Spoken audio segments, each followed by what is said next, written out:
no, that's wrong. That's morally, logically, whatever, wrong. Hey everybody, Colton here, and I've received several emails and tweets and comments from you guys asking me to check out this interview with Tom Hiddleston. So I'm going to take a look at it. We'll read through. There's some mentions of whether or not he got to work with like Ian McKellen, Magneto, Patrick Stewart, Professor X. And then a little later, I want to talk about this report going around, or this rumor rather, that someone else other than Steve Rogers and Thor are going to be wielding Mjolnir, Thor's hammer, in Avengers Doomsday. And while I think that Loki is a prime contender for who that someone could be, I do have someone else in mind as well. So let's take a look at the article, and then we'll get into the who's going to wield Mjolnir in Doomsday. All right, so they did a full interview over there on Happy, Sad, Confused, but this part is what stuck out to me. So let's read this bit. Josh asked, we do know that you are returning as Loki in Avengers Doomsday. When we last saw our buddy, he was holding all the timelines together on that throne. Is he sitting on that throne the entire Avengers Doomsday, or does he stand up at some point? Tom Hiddleston replied, the last we saw him, he was sitting on the throne. What happens next, you'll have to wait and see. Josh then comes back with, did you ever see folks like Ian McKellen, Patrick Stewart? Did you bump into them at Crafty, that being like the craft table, the food table? Tom said, it was amazing to be in that ensemble. Sometimes there were 2 units running, and so sometimes on the studio lot, you would cross paths with people, and you would think this is a pinch me moment. Okay, interesting there. That there were 2 units running. And when you have the Russo brothers being the 2 directors of this movie, that really does make it to where they can hash some things out between the 2 of them in a meeting. And then to get this huge movie done, one of the Russos can go film certain scenes, and then another Russo can go film this scene. So that's interesting to hear that they had 2 units running, which is perfectly normal in a big Hollywood movie. You have your A unit and your B unit, maybe a C unit. And usually those units are doing things capturing the exterior shots of a car chase or of a building or something. But when you have 2 directors as the directors of the film, who are both, on equal footing in terms of say over the movie, then that's cool that you can just have them both making a movie at the same time almost. And that makes it to where they can get a lot done in a short amount of time. And that's always good that, you can have as much time as possible to make a movie, especially one of this size. All right, so where do we continue off? Okay, Josh then asked how the offer was extended to Tom Hiddleston to return in Avengers Doomsday. Does that come through a text, a phone call? Is it from the Russos, from Feige? Tom replied, Kevin Feige and Louis D'Esposito gave me a call. I picked up the phone. They asked me a question. I said yes. Josh says, hey, listen, Robert Downey Jr. is playing Dr. Doom. Did he kill it from what you saw? Tom replies, and then it says, can't hear your mic, silence. Okay. I can't hear your mic, silent. So did it just go silent? Did he not respond? Finally, Hiddleston discusses the artistic influences behind his portrayal of Loki, specifically citing Jack Nicholson's Joker and the Tim Burton's Batman movies. Okay, and then they go on to talk about that. That's interesting. That did he kill it from what you saw, Tom? And then it's just silent. Okay, so I guess maybe he gave a little cheeky silent treatment there. The interview is let's see, how long is it? Okay, it's 48 minutes, nearly 49 minutes. I haven't had time to watch it, unfortunately. So that all sounds great.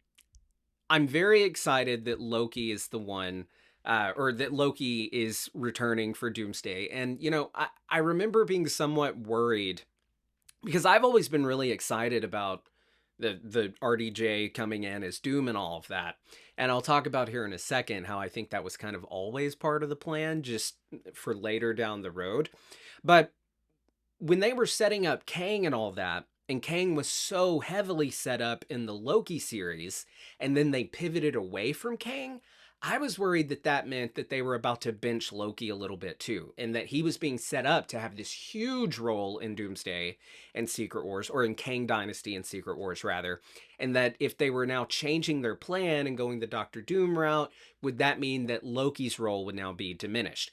So I was very excited when Tom Hiddleston's name was part of those chairs, and I am hopeful that that means that he has a big, like, significant role in this movie. Now, John Campea, who claims to know the entire plot of Avengers Doomsday, he gave a little bit of a nugget about Doomsday on his show the other day. So, spoiler warning if you don't want to know, it's nothing huge, but what he told us was that the TVA plays a really big role in the, like, opening of the film to set up, like, one of the big, like, emotional through lines of the movie, or like one of the key pieces of the movie that we'll be following. The TVA plays a big role in setting that up. So when I hear TVA, I of course automatically think Loki. Now, we shouldn't be too surprised, really, that the TVA is going to be in Doomsday, because they put the TVA in Deadpool and Wolverine. Now, I do remember before Deadpool and Wolverine came out and we were just theorizing about it, we were wondering, well, will they, like, acknowledge the TVA, or are they really just, like, moving past that era and trying to get, like, all the Kang related stuff out of here? No, that's not what they ended up doing. They brought in the TVA, and the TVA is going to be in Doomsday as well. And I think by knowing that means Loki will have a significant role. And I think he has to. Loki is sitting on the throne holding together timelines of the Marvel Cinematic Universe. He's got to have a big role to play. And that is why I think that with the MCU, or I'm sorry, with the multiverse saga, rather, being a saga about growing and choice, and how the slightest change in one's life can completely change the trajectory of your life. Loki resembles that. His show resembles that so hard, because he learns that he was always destined to be this villain, and it didn't matter how much he didn't want to be one. That's what he was always going to be set up to be. But then we got to see him buck that. We got to see him say, no, I'm not doing it, and turn the tables and be who he wanted to be. And he decided he wanted to be a god that the people needed him to be, so that he could provide free will to the multiverse. And that's what we saw him become. He became arguably, if not one of the biggest heroes of the entire MCU. He saved, or the entire multiverse. He saved the entirety of the 616 universe and the entire multiverse. Now, it's still unclear if he's holding together the entire multiverse, or if he's just holding together timelines of his universe. It's still really unclear what they're going for. There's arguments for both, but that's beside the point. I do like what they're doing with Loki, and they're doing it on the flip side with Doctor Doom, having him be the villain, and I'm doing this in quotes for a reason you'll see in a second. Having him be the villain in this movie is also turning things on their head and showing how things can be very different when they're no longer under this strict control that was, of He Who Remains. So that brings me to this rumor that another character other than Steve Rogers and Thor are going to wield Mjolnir in Avengers Doomsday. So who are some people that we could see wield Mjolnir? Now, you could make the argument that many of our heroes are worthy of wielding Mjolnir. I think you could make the argument that after Tony sacrificed himself in Endgame, at that moment, he would have been worthy to wield Mjolnir. And that's kind of tying into what I'm about to get to. You probably already know.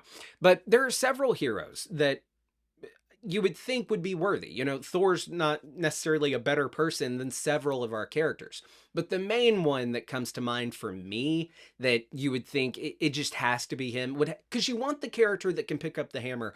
You want it to have the most emotional impact possible. When you get that scene in Doomsday of someone picking up the hammer, you want it to feel like when Steve Rogers picked up the hammer. So what character would that be? Well, I think Loki.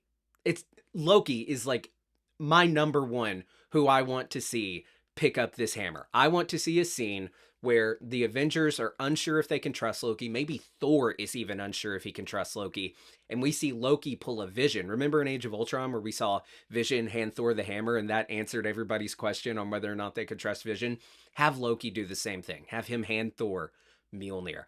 That would be so cool. And I know my voice sounds like my voice just cracked. I think it sounds like I'm crying. I look like I've been crying. My allergies are awful right now. My eyes, I've just rubbed them raw.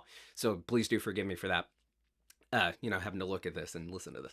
But anyway, I would really like to see that. I think a moment where Loki picks up that hammer, maybe if it's in a battle scene where like Thor's been taken down and we see Loki pick up the hammer. Or, in the Thor trailer for Doomsday, we see Thor with Stormbreaker and Mjolnir is not in the shot.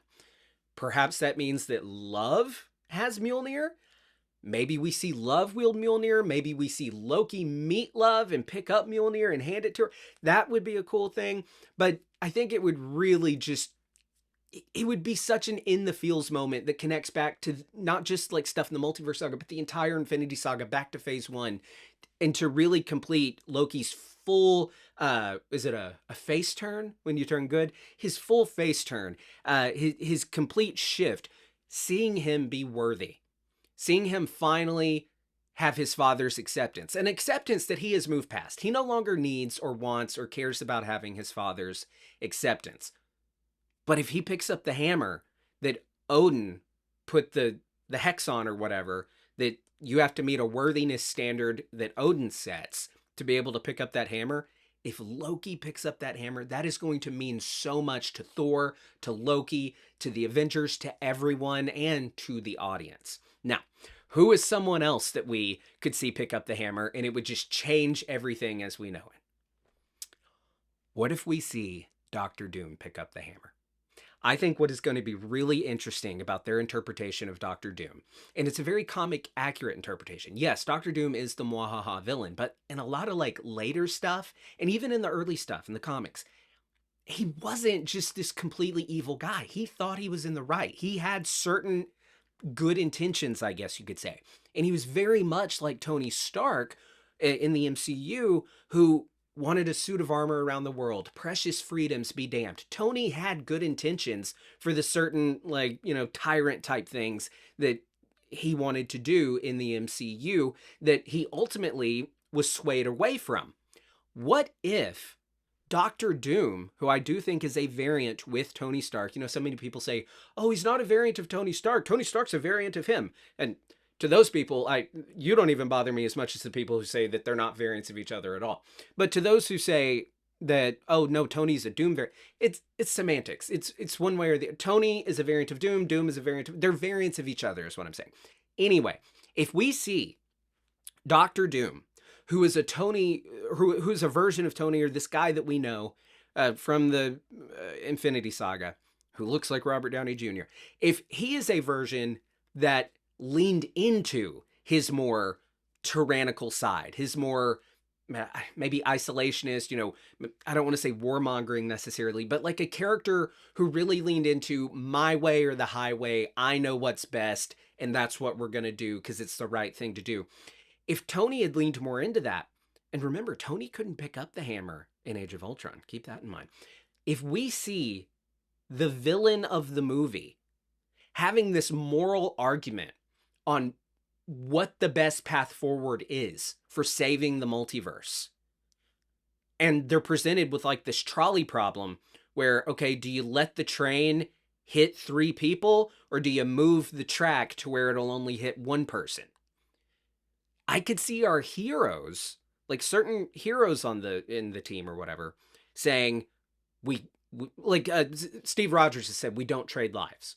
I could see our heroes saying, even if the easiest path is to let this certain amount of universes die to save a larger amount of universes, even if that is the easier path, I could see them still saying, no, we're going to find another way. And even if that means us all dying, at least that means we didn't trade lives. We didn't trade others.